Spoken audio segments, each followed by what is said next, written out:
Αγαπητοί φίλοι και φίλες, καλησπέρα. Καλώς ορίσατε στο φακό του Hellenic TV. Σήμερα φιλοξενούμε τον Michael Martins, ο οποίος είναι ο συν-ιδρυτής της Peace.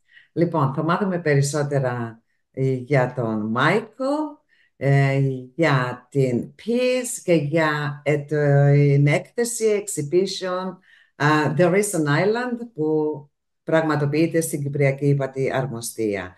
Good evening, Michael. How are you doing today? Kalispera. I practice. Kalispera.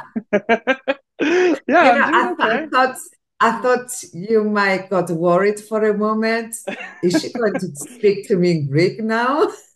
there was a slight moment of panic of like, oh, okay, I didn't ask this question before, but no, we switched to English, and I'm much Relax more now. comfortable in this language. Yeah, I'm much more comfortable in this language. Excellent. Now, I find like your biography, well, a quick look that I had, very interesting, Michael. And given Yeah. your unique position at the intersection of art and politics, I would love to learn more about your perspective.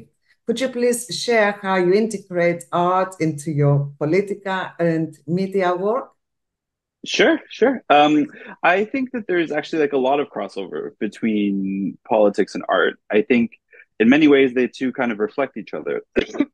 I think one of the big things that I've taken away, sort of myself and my partner Anastasia, when we started Peace, it was almost like you become very much in the front lines of the art world in a way that I had never experienced before. I'd only ever been on the political side and the media side.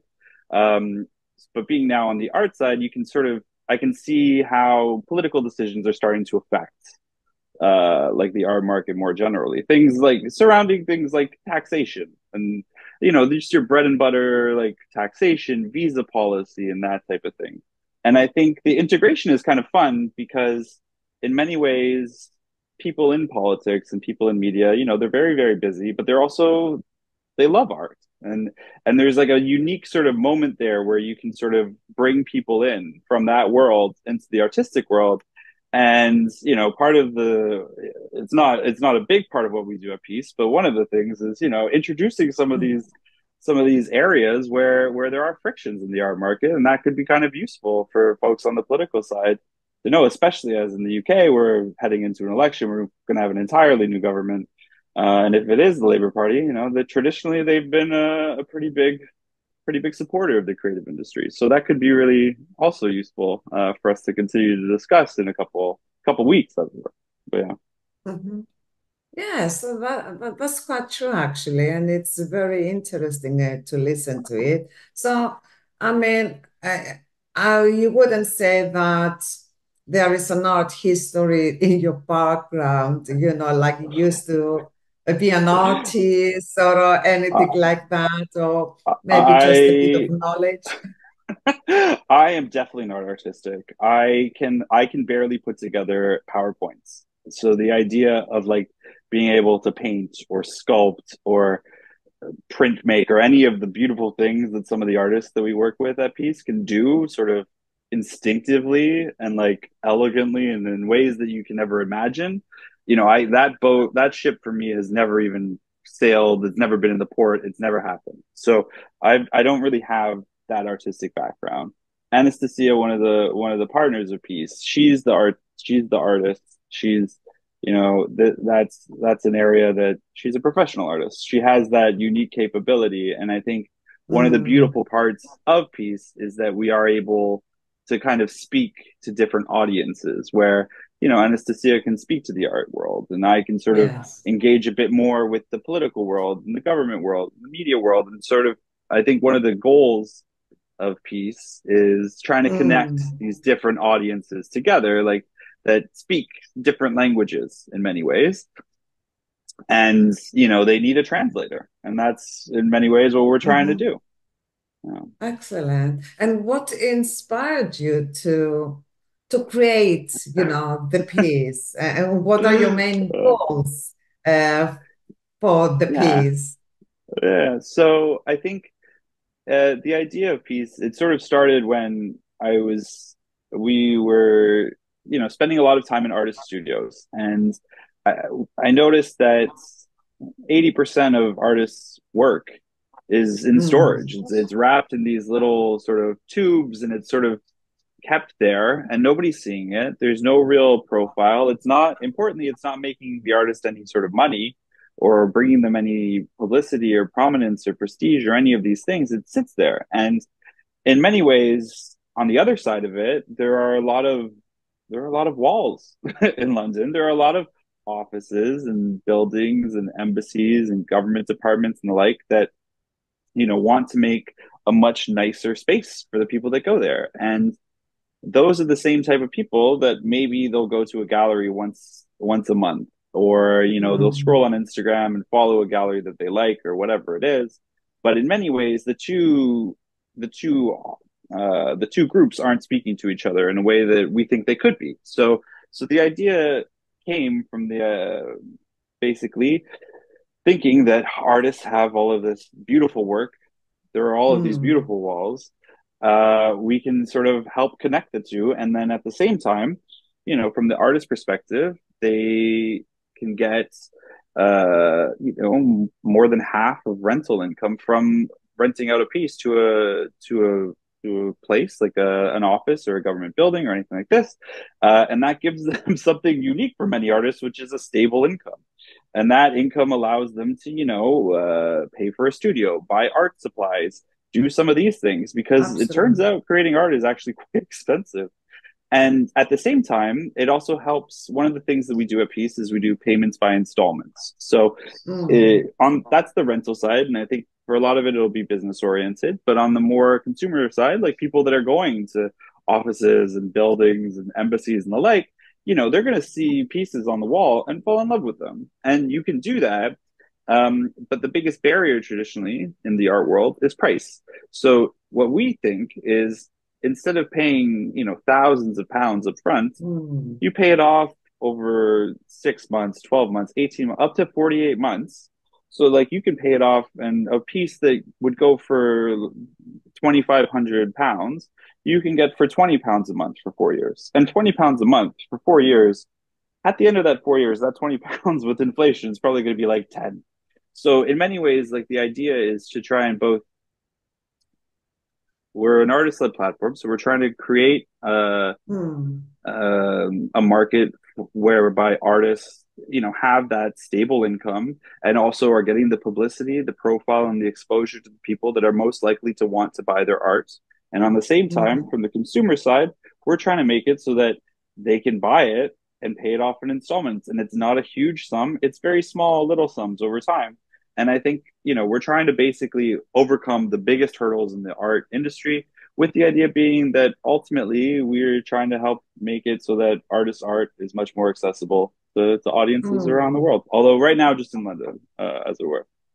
And you've mentioned, excuse me, about renting as well, not just selling. So, I mean, which occasions someone would like to rent? Let's say if I'm having a special event and I have a few empty walls, or Exactly. like the particular theme, and perhaps I will come to you and say, oh, I need like pictures, paintings with this kind of theme. Do you have anything, something like that? I don't know how it works. And also, Vasula, you come to me, you want a piece, we can have that conversation. Absolutely, no problem. But that is exactly the idea. So, like, one of our clients, they do like a quarterly dinner party, and for a quarterly dinner party, it's not like a huge thing, but they'd like a conversation piece, as it were.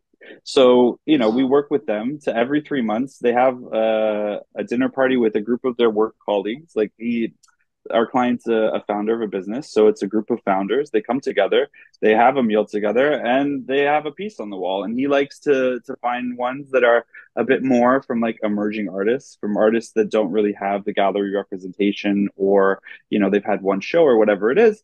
And, we put together a brochure essentially of what pieces might suit the dinner party. It gives us a rough idea of who might come.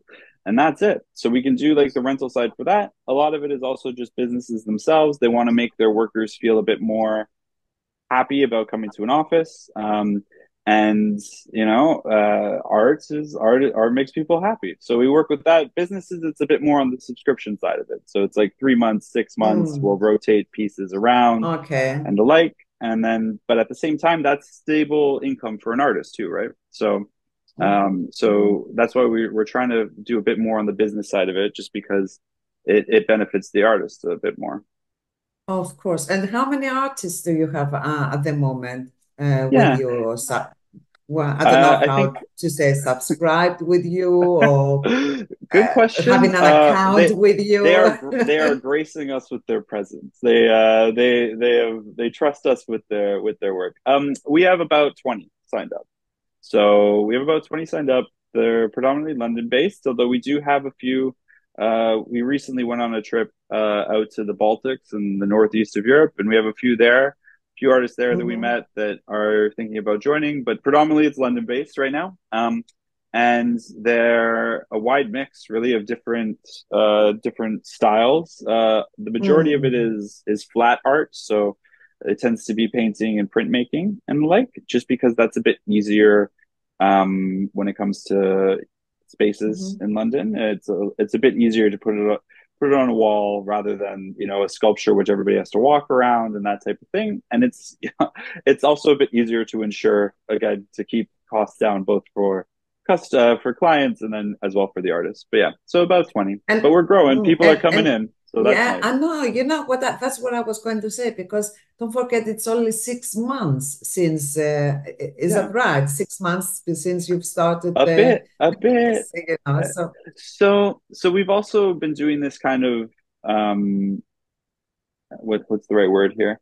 It's our side hustle. I don't know what the Greek word is for that, but it started out as something that it was an idea that we had, and we've built it up. And now it's becoming a bit more time consuming. So I think, probably 6 months, maybe a bit less, maybe a bit more around there. But now, we had the opening at the Cyprus High Commission. It was nice, very, very, they were gracious hosts. The ambassador was able to make time in his busy diary to come out and say some kind words. I think he called us a very dynamic artist-led platform, which is, music to our ears. That's what we are. And I think we have a few more signed up. It's sold out within 48 hours. Yeah. So it was pretty quick when we launched. Well done. You are doing well already. Well done. Do our best. Congratulations.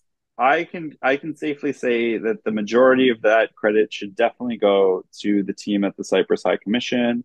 Marios, if you are watching this, we just want to say thank you so much for all of the help you were doing on social media. We would definitely not have been able to sell out our opening without you. But yeah, we did do it in near record time. And we had, unfortunately, people were asking on the day, like, can we still come? Can we do this? Can we do that? And it's like, well,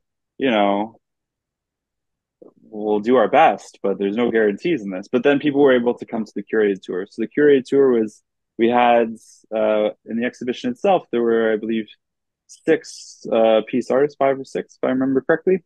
And 2 or 3 of them were able to come to the curated tour and give about 40 to 50 people a walkthrough of the exhibition and outline their thoughts about the work and their thoughts about how it sat within the exhibition itself. The guests were also very, they were very pleased. They got to meet the artists, have those conversations in a way that most other places, you don't really get to meet the artists. You don't really get to like understand from their words what they were feeling and thinking at this time. And that was very special for us too. So overall, it was a very, very, couldn't have asked for a better opening experience. So how did you go about selecting the artists from Peace to participate in the There Is an Island exhibition? Yeah, so we met with the High Commission it must have been the later end of last year, and they asked us about an exhibition. It turns out it was There Is an Island, and they asked us if we could put together about 5 or 6 Cypriot-born London-based artists from both the Turkish-speaking and the Greek-speaking communities of the island. And we were really lucky that we knew a fair few number of those artists because we're pretty plugged in into the artistic world here. So we reached out and they were equally enthusiastic. And, it just turned out really well. We had some emerging artists like Hamid Uchak, who I think you might have met already. We had some established artists like Mihalis Karaisko. When it comes to Greek last names, I will be honest and say that sometimes I struggle. But Mihalis Karaiskos, I believe is how we're going to pronounce that one. We have established artists like that. And we had, again, importantly, when it comes to the Cypriot High Commission, we had it from, both the Greek and the Turkish speaking communities. And I think it really came together well. We had actually a kind of a similar experience to the tickets, in the sense that at some point, some artists in London had heard that we were doing this, and they approached us to participate. And unfortunately, we had already agreed all the terms with the Cyprus High Commission and everything, and we had curated the show, and we had selected the pieces and all of that, and we had done all the logistics surrounding it, and it just didn't go as it's always nice, in my opinion, to have people coming to you rather than going to them. So we were very privileged. Our first one, we had a lot more. We were oversubscribed both on artists and on clients. So that's always nice. So Michael, are there any particular pieces from the artists in this exhibition that you are especially proud of or excited about? Yes, okay. Well, off the bat, I love them all. Like, every piece has a special place in my heart, for sure. Yes. I think the ones that I personally love, like the ones that so I can't speak for anybody else in piece, but myself. I love Phrixos's barriers. Phrixos Papadopoulos. I'm sorry, Phrixos, if you're seeing Don't this. Worry. I struggle with the last name, but Phrixos's barriers I love. I also love Mihalis' Zarina after her shower. And then I think we were also incredibly privileged, really. We have one of our artists is a woman called Helen Michaels, who passed away a few years ago, and her family very kindly and generously allowed some of her works to be displayed. And we, from our perspective, that it was just, it was kind of almost like, I don't know. We get emotional talking about it, but yeah, it was incredibly gracious of them. So they allowed a few of Helen's pieces up. Those ones are not for sale or rent. Those are definitely not, but they are on display if anybody wants to go see them for the remainder of the exhibition up until I think it's the end. Which is still middle of August, Michael, or end of August? I think it's towards the end of August. I have to check a bit, because I know that basically it's the Cypriot High Commission, so I know they're a bit more familiar with the end date than I am at the moment. And when can we visit the exhibition? What days are your hours? Any? So if people go on to the Cypriot High Commission's Eventbrite page, you can see the High Commission does a guided tour. I think it's there's at least a weekly tour. I know that one today, for example, because we were doing some follow-up professional photographs of some of the pieces. But I know they do a weekly tour, and folks are very free to sign up. It's free. It usually happens in the middle of the day towards the afternoon. So I know that people have been coming from all over the country to visit, which is, again, not something we were anticipating, but something we're very pleased about. Yeah, people are coming from Scotland and Wales and all over the place. And even so, we had some tourist visitors, folks that were visiting London, they heard about it, signed up, and have gone. So if any of your audience wants to see it, it's a pretty seamless process. You sign up, you turn up, and you can scan the QR codes while you're there of the pieces. If anybody watching wants to, has listened to me talk and wants to either rent or buy by installments, it's up to you. But yeah, it's pretty seamless. And again, we're very grateful to the Cypriot High Commission for being such generous hosts and tour guides.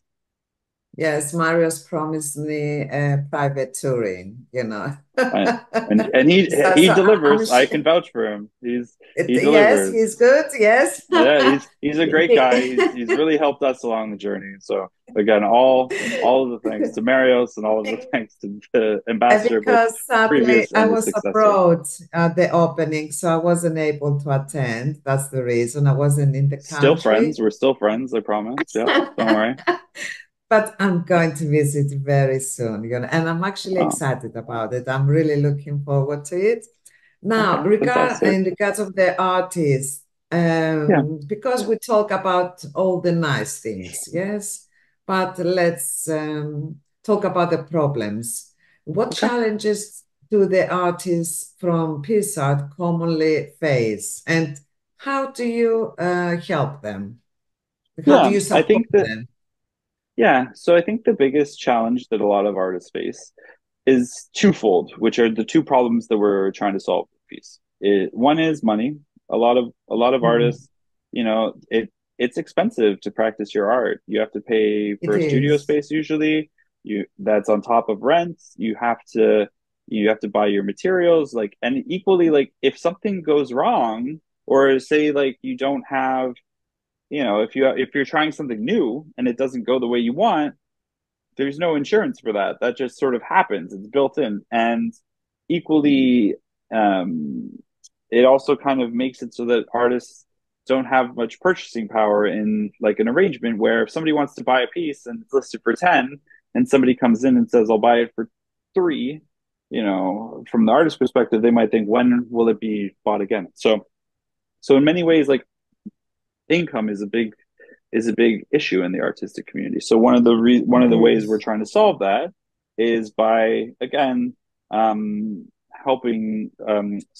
connecting art that is in their storage, that they're not showing anywhere, that isn't consigned anywhere, and putting that up and doing a lot of outreach and getting it rented throughout different buildings in London, so that there's, like, again, a guaranteed sort of stable income for the artist, so that there's less pressure on them and they can practice their trade, their art, right? And then on the other side is profile. There are a lot of artists, and they're all competing for a very small number of buyers and the like. Um, but I think one of Mm, the things the piece is trying to do, one of the reasons why we're here, not obviously, I enjoy your company and I feel like we're almost best friends, but a lot of artists, they want profile, right? Like, they need to be seen, and they need to importantly have their work be seen. So we're trying to make it so that their art is both seen and rented or purchased, so that they can practice their art, like, in the future, because a lot of the works that we're dealing with, the pieces that we're dealing with, these are ones that artists have already shown, or that they've done a few years ago, or anything like this. It's art that's in storage, that isn't generating what it should be generating, both in terms of profile and in terms of income. And equally, for some of the more emerging artists, we're trying to get them the mm, profile at the moment now, without any sort of, some places they charge artists to give them that profile, and that's difficult, mm, I think, to understand, because these are not necessarily the most, art is a hard game. And it so is. we're trying to take a different approach, which is why we're really lucky. We're an artist-led platform, so Mhm. usually we ask two questions when we make decisions: is it going to be good for the artist, and is it going to be good for peace? Exactly. And Yeah. that's kind of our guiding light in this. Mhm. So would you say that was mainly Anastasia's idea, or yours? Because the reason I'm asking it, okay, I will I would not say anything I like, yeah, prompt some tension. Let's do that. No, because I'm sure she went through that road, you know, experiencing having these problems. And sometimes when you are going through problems, then you want to help others, you know how to help them, yeah. I think so it's that's why. I would say it's a cauldron of ideas that we've been brewing together, along with, like, some dear friends that have really been helpful along the way, and providing their ideas and their input and everything. I think definitely having Anastasia having her history of being an artist and Mm. understanding sort of like the goods and the not so good parts of it, has definitely helped inform what we do, because in Mm. many ways, in many places, like especially for some competitors, they're not artist led. They have a different mindset. They have costs that we don't necessarily think should be passed on to the artist or the client. And I think what separates peace is that artist led idea, where it's like Mm. we've gone through the stages of it. And maybe not so much me, given I did say earlier that, I can barely finger paint, but, Anastasia has gone through the stages of it. She's gone through the process of it. Mm. And as a result, it makes it a lot easier to do what we do, because we know where the blisters are, the pain points. Yeah. Exactly. No, I'm sure Anastasia is very proud of you because she said, no, no, Michael can do this interview.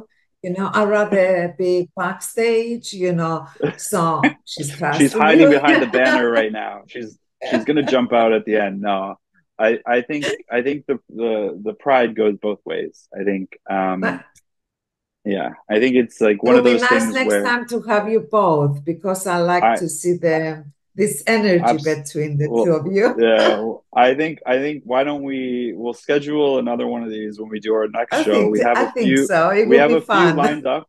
We have a few lined up for a few months from now. Yes, Once I once do. I those are do. once those Yes. are once those are firmed up, Over, we'll done. schedule another one of these, and then she can Exactly. come and say the complete opposite of everything that I've said, and then we can see the tension develop. But no, I think I would say that I like to think that she's proud of me, but I definitely am proud of her, because I think it takes a lot of a human to, Mm, you know, go into business with somebody in an area where it's your specialty, right? And it's not just mm, that, but to try and do it in a different way, where in many ways our idea, it's kind of disruptive, like mhm, in many ways in the art world, there aren't a lot of there are for such a industry where fundamentally it should be about the person doing it, the person that's creating, the artist that's making these pieces. mm, In many ways, oftentimes they're kind of overlooked.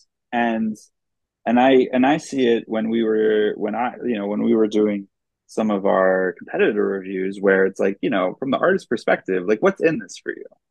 And I think having that person involved, you know, mm. it True. it makes a night and day difference between something that we do and, something that maybe is Hmm. a bit more traditional, a bit more, old school, uh, Hmm. and No, that's fine. There's obviously a place for that. you're doing very well, so I'm sure you're on the right Well, we track. appreciate the Yes. kind words. We appreciate the kind words. Right. Right. And before we finish, because we only have 3 minutes left, are there any upcoming projects or collaborations with Peace? Yeah. So I Good. can't get into all of the details, but I promise if you Sure. follow us on Instagram at piece of art London with underscores between all the words, you'll see. So we're in the process of setting up another exhibition with another embassy in a few months. It'll be nearby to the Cypriot High Commission. I can't give it away because we're in the final stages of negotiating it. So as that happens, I will update the community.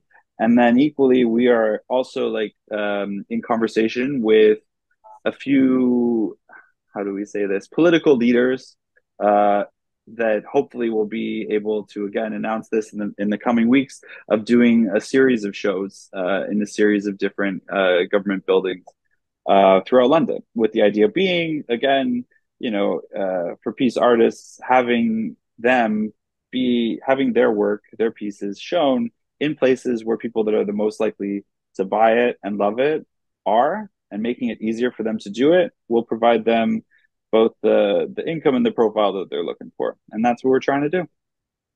Fantastic. It sounds great. Good job. And I'm so looking forward to see the exhibition. Michael, we're looking forward to hosting you, Vasula. So, I mean, just to tell our viewers that they can see the exhibition at the Cyprus Sky Commission daily, I think 9 to 5, or they can check the website or social media, you know, cultural section. And yes, also they can check for the guided tours. Thank you so much, Michael. All the best. Now, see you again. Thank you, Vasula. Αγαπητοί φίλοι και φίλες, εμείς θα τα πούμε και πάλι πολύ σύντομα με ένα καινούριο φιλοξενούμενο και ένα καινούριο θέμα. Καλό σας βράδυ.